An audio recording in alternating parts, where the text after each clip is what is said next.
Growing up, parents got me a guitar. Said you could do anything, kid, you could go far.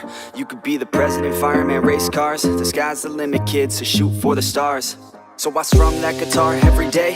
Found a passion for music, never went away. I joined a couple bands and played a few shows. Tried to impress the girl in the front row. But soon enough, everything starts to change. As you grow up, nobody treats you the same. They try to take your future and make it real safe. You could be a doctor, accountant, or something sane. But yo, whatever happened to the sky was the limit. Hey aspirants, welcome to way to officer. I hope you are doing well. So इस video में मैं बात करने वाली हूँ English की strategy को लेकर। इंग्लिश में क्या स्ट्रैटेजी होनी चाहिए, कैसी अप्रोच रहनी चाहिए जिससे हमारी एक्यूरेसी भी अच्छी हो जाए और हम अच्छा स्कोर भी कर पाएँ एग्जाम में, राइट। बिकॉज इंग्लिश एक ऐसा सब्जेक्ट है जिसमें एक्यूरेसी पर बहुत काम करना होता है। बिकॉज इसमें हम कभी श्योर नहीं हो पाते, राइट। जितना भी हम पढ़ लें, श्योरिटी नहीं रहती कि हाँ मैंने अगर 27 क्वेश्चन किए हैं तो 27 मेरे एक्यूरेट हैं या 27 मेरे सही हैं, मैं इतना स्कोर कर लूँगी, राइट। सो उसमें हम इतने श्योर नहीं रह पाते हैं, बट हाँ एक हद तक हम अपनी एक्यूरेसी को बढ़ा सकते हैं जिससे हमारे इनकरेक्ट होने के चांसेस कम हो क्वेश्चंस के, राइट। इंग्लिश एक ऐसा सब्जेक्ट है जिसमें बहुत ज़्यादा हमें एफर्ट लगाना होता है। लाइक जो स्टूडेंट स्पेशली हिंदी मीडियम से हैं उनके लिए इंग्लिश एक ऐसा सब्जेक्ट बन जाता है जिस पर उनकी उतनी कमांड नहीं रहती है। जैसे मेरे जैसे जो बच्चे हैं जिन्होंने अपनी स्कूलिंग भी हिंदी मीडियम से की हुई है, बिकॉज हमारा बेसिक उतना स्ट्रॉन्ग नहीं रहता है, हम उतने हैबिचुअल नहीं रहते हैं इंग्लिश को लेकर। सो हमें इंग्लिश में प्रॉब्लम आती है क्योंकि जब हम ऐसे कंपटीशन के फेज़ में आते हैं, कंपीट करते हैं अदर स्टूडेंट्स से जिनकी बेसिक स्ट्रॉन्ग है, जिनकी इंग्लिश पहले से अच्छी है, तो उस कंपेरिजन में हमें थोड़ा सा ज़्यादा एफर्ट डालना होता है इंग्लिश के लिए। बिकॉज जॉब सबको लेनी है, हमें भी जॉब चाहिए, सो उसके लिए हमें ज़्यादा एफर्ट लगाना होता है, राइट। सो इंग्लिश की क्या स्ट्रैटेजी होनी चाहिए, कैसी अप्रोच होनी चाहिए, उसके बारे में बात करूंगी। और मैं यहाँ आज बताने वाली हूँ वो चीज़ जो मैं कर रही हूँ जिसकी वजह से मुझे अपनी इंग्लिश में इंप्रूवमेंट दिख रही है। ओके, सो वो मैं बताने वाली हूँ। सबसे पहले हम बात करेंगे इंग्लिश के सिलेबस से, कौन कौन से टॉपिक इंग्लिश के लिए बहुत इंपॉर्टेंट है जो स्पेशली बैंक एग्जाम में आते हैं, राइट। तो सबसे पहला जो इंपॉर्टेंट टॉपिक है वो है रीडिंग कंप्रहेंशन। हम सभी को पता है कि रीडिंग कंप्रहेंशन आता ही आता है, इसको हम स्किप नहीं कर सकते। और इसके लिए हमें क्या करना है, सिर्फ और सिर्फ रीडिंग अंडरस्टैंडिंग आपकी अच्छी होनी चाहिए। वो सारी सोर्स भी मैं बताऊंगी जो मैं फॉलो कर रही हूँ। ओके, सो एक टॉपिक है रीडिंग कंप्रहेंशन।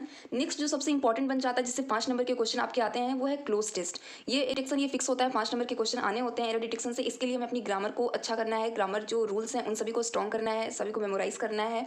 ओके, नेक्स्ट है जो मिस स्पेल्ड वर्ड। इसके लिए आपकी वोकैब अच्छी होनी चाहिए, जिससे आपके पास वर्ड्स का कलेक्शन हो, जिससे आप देख सके कि हाँ कौन कौन से वर्ड्स हैं, तभी आपको पता रहेगा कि इसकी स्पेलिंग सही है या नहीं सही है, राइट। दूसरा आता है पैराजम्बल। पैराजम्बल के लिए आपको सिर्फ और सिर्फ रीडिंग बेस्ड चाहिए। आपकी रीडिंग जितनी अच्छी होगी, जितना अच्छा आप चीज़ों को समझ पाएंगे, अंडरस्टैंडिंग जितनी अच्छी होगी, आप उतनी आसानी से पैराजम्बल कर पाएंगे, राइट। नेक्स्ट है वर्ड स्वैप। वर्ड स्वैप को भी के लिए भी आपको ग्रामर और रीडिंग दोनों अच्छी होनी चाहिए। सॉरी, वोकैब एंड रीडिंग दोनों अच्छी होनी चाहिए। बिकॉज आपको वोकैब अच्छी होगी तब आपको पता होगा कि इस वर्ड का मीनिंग क्या है, और आपकी रीडिंग अच्छी होगी तो आप समझ पाएंगे कि इस कॉन्टेक्स्ट में यहाँ पर कौन सा वर्ड आना चाहिए, राइट। नेक्स्ट है सेंटेंस इंप्रूवमेंट। ये भी बहुत इंपॉर्टेंट टॉपिक है, जहाँ आपके वर्ड सेंटेंस दिया रहेगा और वो हाईलाइटेड होता है सेंटेंस या फिर अंडरलाइन होता है, और उसमें आपको सेंटेंस अगर सही है तो आप उसको एज इट इज़ रहने देंगे, अगर सही नहीं है तो ऑप्शन दिए रहते हैं वहाँ पर कौन से सेंटेंस आने चाहिए, तो इस तरीके से ये क्वेश्चन आते हैं। नेक्स्ट है फ्रेजल वर्ब को रिप्लेस करने का भी क्वेश्चन आता है, ठीक है। और नेक्स्ट एक है फिलर। फिलर आता है कभी सिंगल फिलर या कभी कभी डबल फिलर्स भी आते हैं, फिल इन द ब्लैंक्स की तरह होता है जिसमें आपको वर्ड्स भरने होते हैं।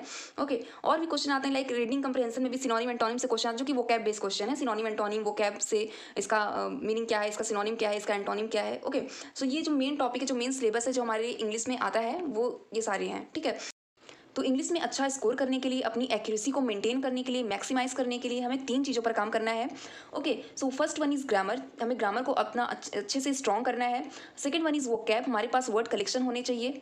Third one is reading understanding. आप जो भी पढ़ रहे हो, लाइक आप आरसी पढ़ रहे हो या क्लोज टेस्ट पढ़ रहे हो, तो वो आपको अच्छे से समझ आना चाहिए कि बात किस कॉन्टेक्स्ट में हो रही है, कहना क्या चाह रहा है, किस टेंस में हो रही है, उसका टोन क्या है, राइट। सो वो अंडरस्टैंडिंग आपकी डेवलप होनी चाहिए। तो सबसे पहले 1 बाय 1 हम बात करेंगे। फर्स्ट हम ग्रामर की बात करते हैं। ग्रामर को कहाँ से किस तरीके से पढ़ना है, कैसे स्ट्रॉन्ग करना है। मैं अपनी बात बताऊं तो मैंने अड्डा की बुक ली है। अड्डा 24/7 की एक बुक आती है, अड्डा एस करके बुक आती है ग्रामर की, उसको मैंने परचेज किया है। एक और बुक आती है प्लिंथ टू पैरामाउंट करके, एंड एक बुक है एसपी बख्शी, बहुत ही फेमस है, आप सबको पता है। मैंने इन दोनों बुक को कभी यूज़ नहीं किया है। मैंने 1 मंथ पहले अड्डा की ये बुक परचेज की है और इसे मैं फॉलो कर रही हूँ, तो मुझे काफ़ी अच्छा लग रहा है, काफ़ी सही रिस्पॉन्स मिल रहा है। मेरी ग्रामर भी काफ़ी इंप्रूव हो चुकी है उससे। ओके, सो मुझे काफ़ी सही लगी अड्डा की बुक। आप इन दोनों बुक में से भी किसी को परचेज कर सकते हैं। देखिए रूल सबके सेम होते हैं, कॉन्सेप्ट सेम होता है, ठीक है। तो आप किसी भी बुक को एक परचेस कर सकते हैं अपनी ग्रामर को अच्छा करने के लिए। तो ग्रामर आपने कोई एक बुक ले ली, ओके। उसके बाद आपको क्या करना है, अपने जो भी पार्ट्स ऑफ स्पीच वो हैं, ठीक है, उन सभी को आपको एक बार रिवाइज करना है और उसमें आपको टेंस करना है, नाउन करना है, प्रोनाउन करना है, एडजेक्टिव करना है, एडवर्ब करना है, वर्ब करना है, कंजंक्शन करना है, प्रीपोजिशन करना है एंड कंडीशनल सेंटेंस होते हैं। और भी बहुत सारी चीज़ें लाइक एक्टिव पैसिव आपको पता होना चाहिए कि किस तरीके से उसका स्ट्रक्चर क्या होता है, तभी आप एरर डिटेक्शन के क्वेश्चन को सॉल्व कर पाओगे। अगर आपको एरर डिटेक्शन के वो 5 नंबर निकालने हैं ना, तो आपको ग्रामर आपकी अच्छी होनी चाहिए, आपको सारे रूल्स अच्छे से पता होने चाहिए कि कहाँ पर क्या लगता है, कहाँ पर क्या नहीं लगता है। ओके, सो इस तरीके से आपको अपनी ग्रामर को पहले स्ट्रॉन्ग करना है। देखिए, एक बार में याद नहीं होते कोई भी चीज़ें, आपको रिवाइज करना होगा। बट मैं आपको ये सजेस्ट करूँगी जिस तरीके से मैंने किया है कि एक बार आप बुक से पढ़ लीजिए, किसी वीडियो को फॉलो करने से पहले। जैसे आप आज नाउन पढ़ने जा रहे हैं तो सबसे पहले नाउन उस बुक से पढ़ लीजिए, उसके बाद किसी टीचर के वीडियो देखिए। ओके, तो टीचर की अगर बात करूँ तो मैंने ऐसा नहीं है कि मैंने इंग्लिश के लिए किसी एक स्पेसिफिक टीचर को फॉलो किया है।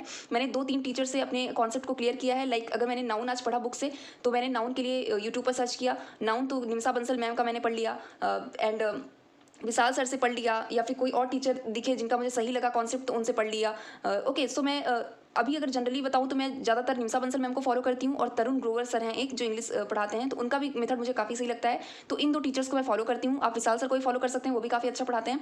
ओके, सो आपको कॉन्सेप्ट अपना क्लियर करना है, किसी भी टीचर से समझ आए डजेंट मैटर, आपको कॉन्सेप्ट आपको समझ आना चाहिए, आपके जो अंडरस्टैंडिंग है वो डेवलप होना चाहिए, आपकी एक्यूरेसी बढ़नी चाहिए, इट मैटर्स। ओके, सो ये चीज़ें हमें करनी है, ये आप कर लेंगे। पहले एक बार में याद नहीं होगा, बट हाँ, एक बार आप इसे पढ़ लीजिए, सारे कॉन्सेप्ट को देख लीजिए, समझ लीजिए। उसके बाद आपको ये रिवाइज करना है डेली। आपको एक भी दिन स्किप नहीं करना है। जैसे आप अगर आज नाउन रिवाइज किए तो आप कल प्रोनाउन रिवाइज करिए, एडजेक्टिव रिवाइज करिए, नेक्स्ट डे एडवर्ब रिवाइज करिए। तो इस तरीके से जितने भी रूल्स है ना वो आपको रिवाइज होने चाहिए। ऐसा करते करते एक टाइम ऐसा आएगा 10 दिन या 15 दिन बाद कि आपको सारे रूल्स एकदम याद हो जाएंगे।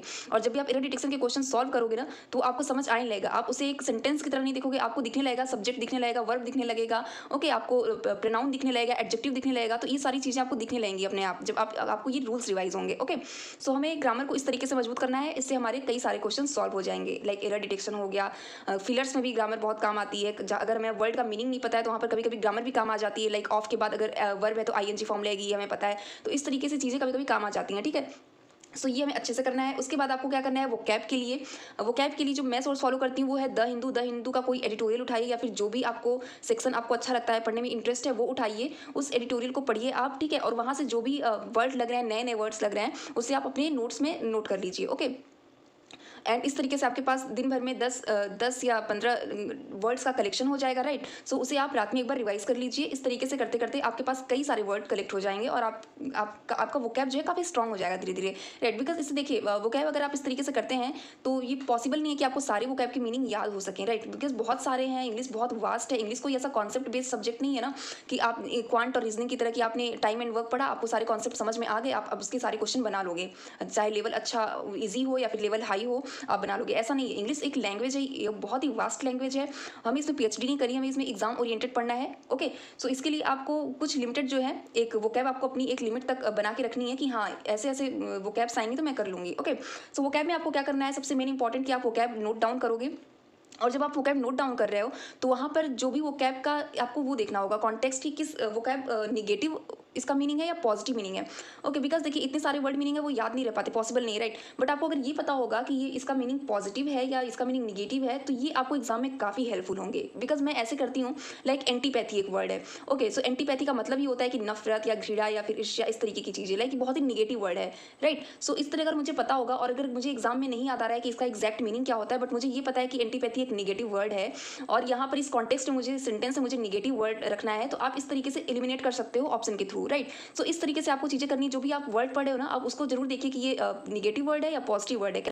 नेक्स्ट आपको क्या करना है, जो मैं करती हूँ, जरूरी नहीं है कि आप करें ये चीज़, बट आपको अगर ठीक लगती है तो आप कर सकते हैं कि विशाल सर का एक नोट्स आता है, आप यूट्यूब पर सर्च करोगे या फिर गूगल पर सर्च करोगे विशाल सर्स वोकैबुलरी।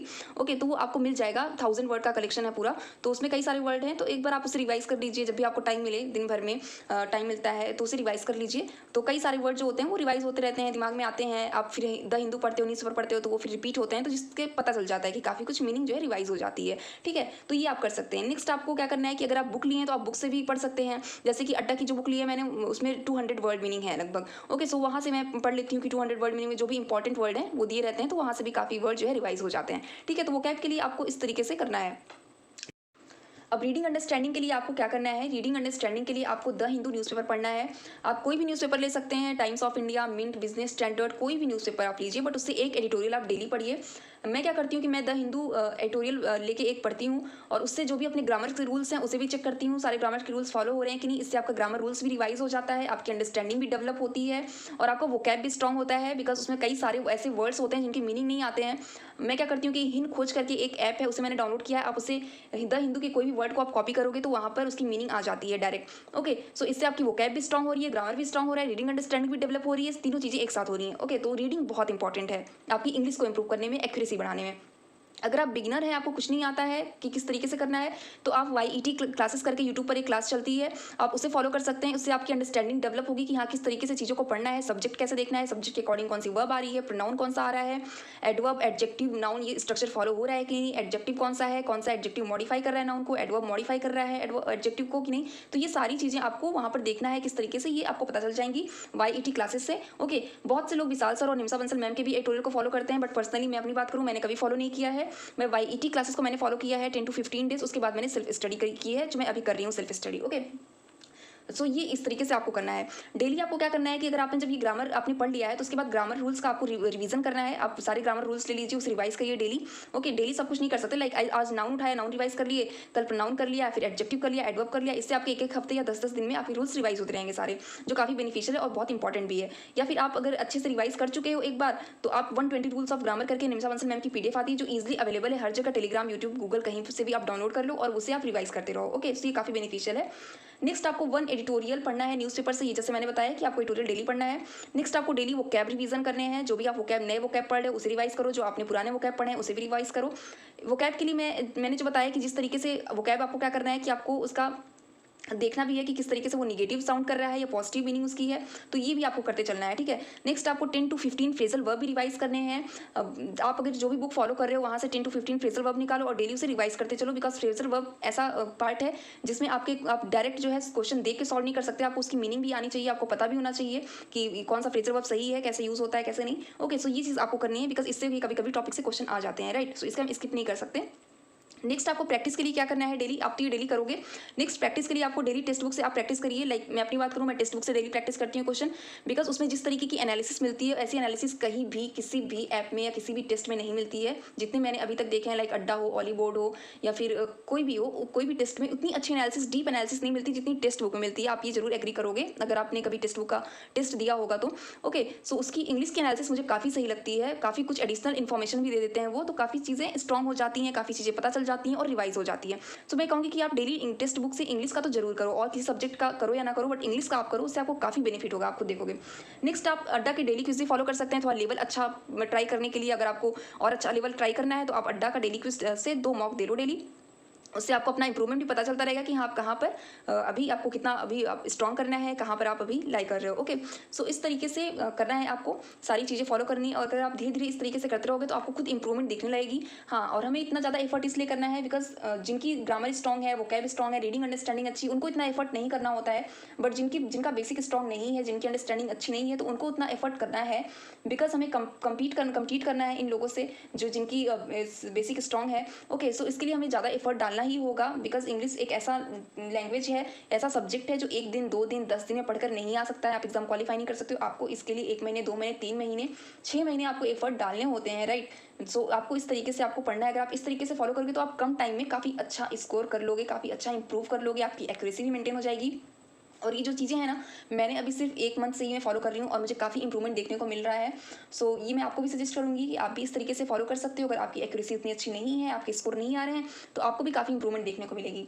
ओके, सो अगर आप अपनी स्ट्रैटेजी को फॉलो करते हो और अगर आपके लिए वो वर्क करती है तो बहुत अच्छा, अपनी स्ट्रैटेजी फॉलो करिए। अगर आप मेरी स्ट्रैटेजी फॉलो करना चाहते हैं तो आप फॉलो कर सकते हैं। ओके, सो या this is my strategy for English. So मिलते हैं नेक्स्ट वीडियो में। Bye, take care, best of luck.